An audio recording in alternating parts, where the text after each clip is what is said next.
BMW i4, Peugeot E208, Tesla Model Y, Audi e-tron Q4, Mercedes EQA, Volvo XC40 recharge. Si votre assureur vous refuse ces modèles électriques ou vous impose une surprime de 40%, ce n'est pas un hasard. Derrière ces refus de couverture qui explosent en 2026, se cache une réalité brutale que personne ne veut vous dire. L'industrie automobile européenne, vassalisée par Bruxelles et ses diktats verts, produit désormais des voitures que même les assureurs considèrent comme des bombes à retardement financières.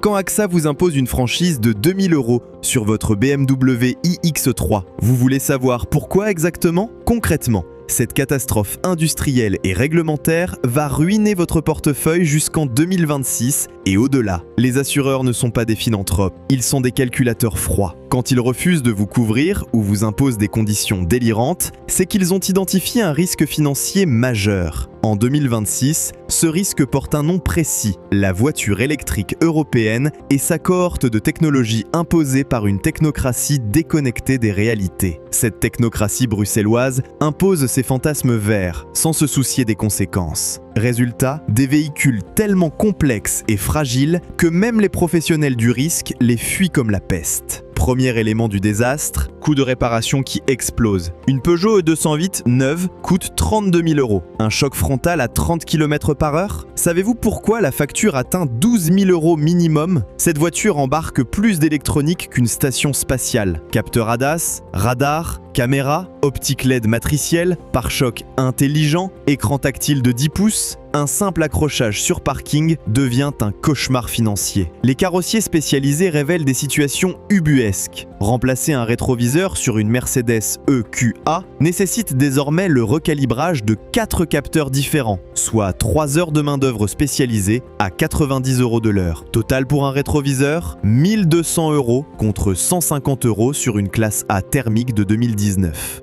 Imaginez maintenant l'impact sur un pare-choc équipé de radars de stationnement et de freinage d'urgence. 4 500 € minimum contre 300 € sur une berline traditionnelle. Les assureurs ont fait leurs calculs. Selon le rapport FFSA 2025, sur une E208, le taux de véhicules économiquement irréparables atteint 23% dès qu'il y a engagement des systèmes de sécurité. Autrement dit, une voiture sur 4 finit à la casse pour des dommages qui, sur une 205 GTI, se réparait avec 800 € et un week-end de carrosserie. Mais ce n'est que le début du cauchemar. Derrière cette inflation des coûts de réparation, se cache une arnaque plus profonde, l'obligation ADAS imposée par Bruxelles. Depuis 2022, chaque voiture neuve doit embarquer 15 systèmes de sécurité obligatoires. Freinage d'urgence autonome, maintien dans la voie, reconnaissance des panneaux, détection d'angle mort, une orgie technologique qui transforme chaque véhicule en laboratoire roulant. Ces systèmes créent en réalité de nouveaux risques. Les données internes d'Allianz révèlent que les faux positifs du freinage automatique provoquent des carambolages sur autoroute. Les alertes intempestives stressent les conducteurs et détournent leur attention. Le maintien de voie force parfois les véhicules vers des obstacles. Bilan, plus de technologie, plus de pannes, plus d'accidents. Concrètement, des réparations qui nécessitent un recalibrage complet après chaque intervention. Changer un pare-choc sur une Mercedes EQA demande désormais 3 jours d'immobilisation, un outillage spécialisé et une main-d'œuvre formée aux systèmes électroniques. Coût moyen, 4 500 € contre 800 €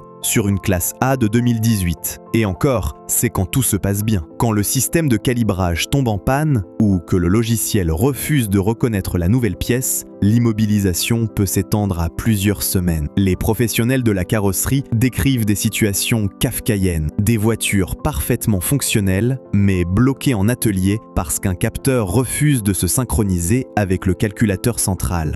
Une BMW i4 en réparation depuis 4 mois pour un simple choc arrière, bloqué par un problème de calibrage de caméra. Au final, sa facture d'assurance, 8 000 € pour 2 000 € de dégâts réels. Les assureurs ont rapidement compris que cette complexité imposée par les bureaucrates de Bruxelles allait ruiner leur modèle économique. Leur réponse, simple et brutale. Ils refusent de couvrir les modèles les plus exposés ou imposent des conditions draconiennes qui reviennent aux mêmes. Prenez la Tesla Model Y, véhicule électrique le plus vendu en Europe. Allianz impose désormais une franchise minimale de 2 500 € et refuse la couverture à tout conducteur de moins de 30 ans. Maïf a carrément cessé d'assurer les Tesla neuves en région parisienne. La raison ? Un taux de sinistralité de 1,8, soit 80% de plus que la moyenne automobile. Cette sinistralité explosive s'explique par plusieurs facteurs convergents. D'abord, l'accélération brutale des Tesla pousse les conducteurs à adopter une conduite plus agressive. Passer de 0 à 100 km/h en 3,7 secondes avec une Model Y transforme n'importe quel père de famille en pilote de circuit. Ensuite, les mises à jour logicielles modifient régulièrement le comportement du véhicule, déstabilisant les habitudes de conduite. Enfin, les systèmes d'aide à la conduite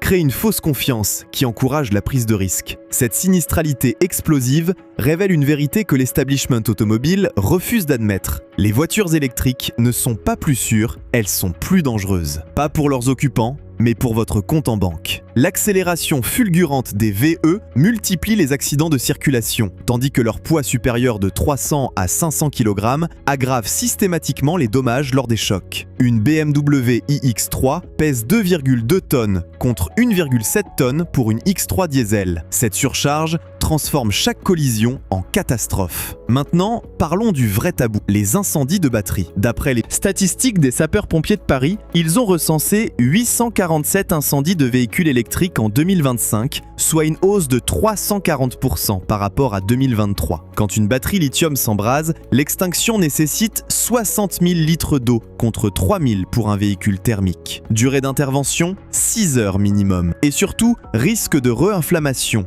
jusqu'à 72 heures après l'extinction.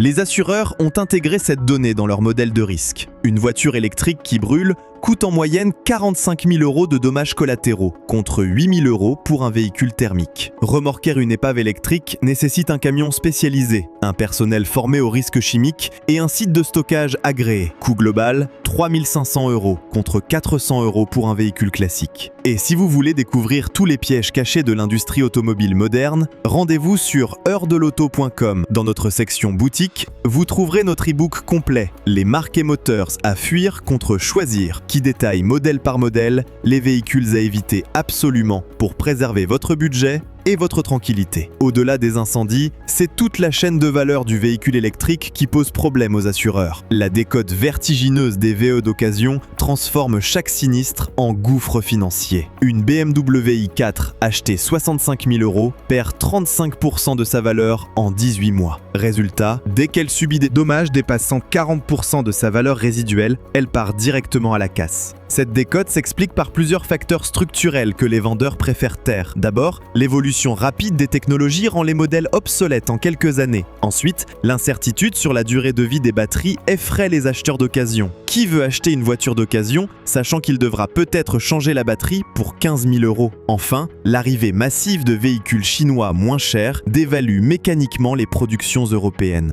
Cette chute libre des valeurs révèle l'arnaque fondamentale du marché VE européen. Ces voitures ne se vendent que grâce aux subventions publiques, qui maquillent artificiellement leur prix d'achat. Bonus écologiques, primes à la conversion, avantages fiscaux. Sans cette perfusion d'argent public, aucun véhicule électrique européen ne serait compétitif face à l'équivalent thermique. Quand les subventions diminuent ou disparaissent, la valeur réelle du véhicule s'effondre. C'est exactement ce qui se passe depuis fin 2025 avec la réduction progressive des aides publiques. Les assureurs, eux, basent leurs calculs sur la valeur réelle du marché, pas sur les artifices comptables de l'État. Concrètement, voici ce qui vous attend. Vous achetez une Volkswagen ID.3, 48 000 €, bonus déduit. Mais votre assureur la valorise à 29 000 € dès la première année. En cas de vol ou de destruction totale, c'est cette seconde valeur qui s'applique. Vous vous retrouvez avec un crédit de 19 000 € à rembourser sur une voiture qui n'existe plus. Les assureurs ont donc développé de nouvelles stratégies pour limiter leur exposition. Premier axe, la sélection drastique des profils. Fini le temps où n'importe qui pouvait assurer n'importe quelle voiture. Désormais, ils croisent le modèle avec l'âge, l'expérience, le lieu de résidence et les antécédents du conducteur. Deuxième axe, l'évolution des contrats. Les assureurs introduisent massivement des exclusions spécifiques aux véhicules électriques. Dommages liés au système de charge, panne de batterie hors garantie constructeur, immobilisation prolongée pour indisponibilité de pièces. Autant de clauses qui réduisent drastiquement la couverture réelle. Certains contrats excluent même les dommages causés par la mise à jour logicielle. Tesla a ainsi désactivé par erreur les airbags de 12 000 véhicules lors d'une mise à jour en octobre 2025. BMW a dû rappeler 45 000 iX3 en décembre 2025 suite à un bug logiciel qui déclenchait le freinage d'urgence de manière aléatoire. Pendant 3 semaines, ces voitures ont circulé avec un système défaillant. Troisième problème majeur, la dépendance aux pièces détachées asiatiques. 90% des batteries européennes contiennent des cellules chinoises. 70% des semi-conducteurs automobiles sont produits en Asie. Quand une voiture électrique tombe en panne, les délais d'approvisionnement explosent. 6 mois pour une batterie de Peugeot E 2008, 4 mois pour un calculateur de BMW iX3. Ces délais transforment chaque panne en calvaire financier pour les assureurs, qui doivent prendre en charge les véhicules de remplacement. Une panne moteur sur une 300 litres diesel, réparation en 15 jours, coût véhicule de remplacement 300 €. Une panne batterie sur une E308, immobilisation de 6 mois, coût véhicule de remplacement 4 500 €.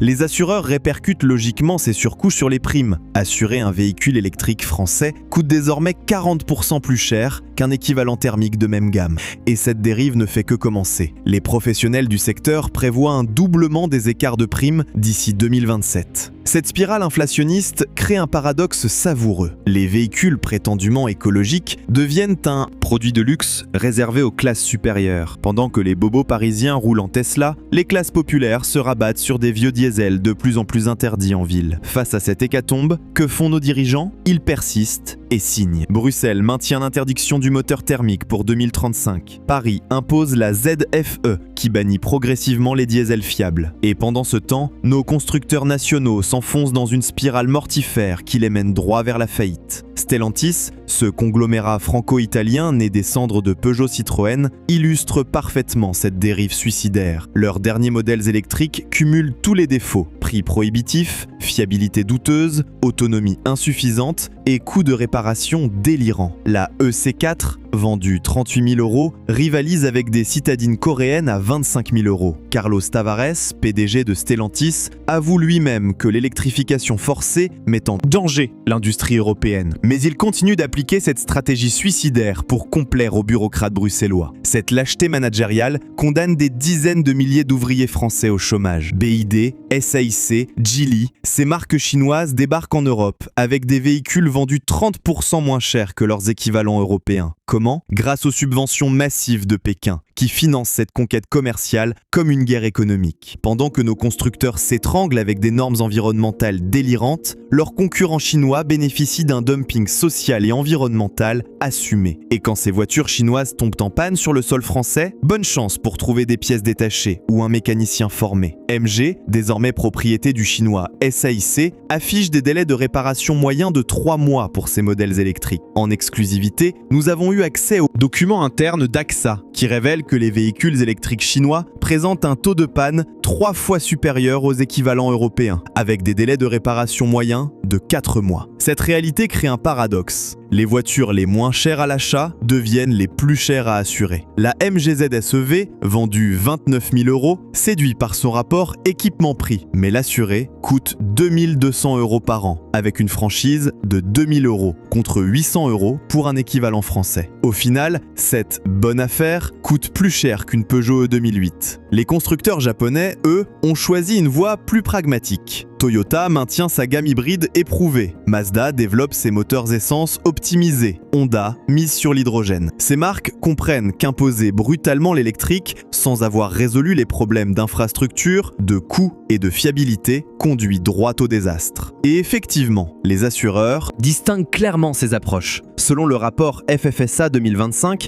assurer une Toyota Corolla hybride coûte 15% moins cher qu'une équivalente thermique, grâce à sa fiabilité éprouvée et ses coûts de réparation maîtrisés. Assurer une Peugeot 208 coûte 45% plus cher qu'une 208 essence, à cause de tous les problèmes évoqués. Le système hybride Toyota, rodé depuis 25 ans, affiche une fiabilité exceptionnelle, avec des coûts de maintenance réduits. Pas de batterie lithium capricieuse, pas de système de charge complexe, pas de dépendance aux pièces chinoises. Juste une technologie mature qui fonctionne. En 2026, posséder certains modèles électriques devient un véritable parcours du combattant. Non seulement vous payez votre voiture plus cher à l'achat, mais vous subissez également des surcoûts permanents. Assurance majorée, entretien spécialisé, dépréciation accélérée, pannes imprévisibles.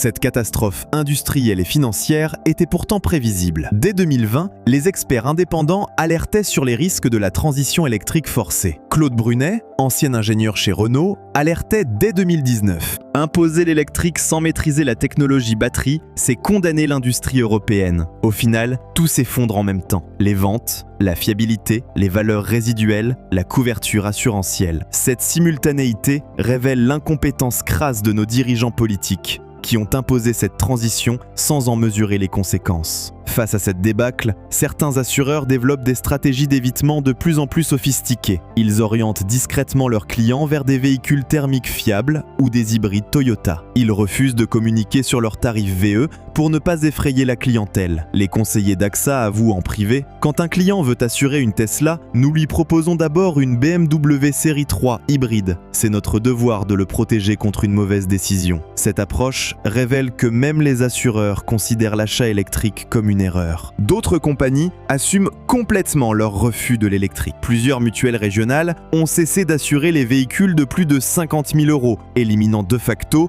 la plupart des VE Premium. Des assureurs spécialisés dans les flottes professionnelles excluent désormais tous les véhicules électriques chinois. Et la situation va encore s'aggraver.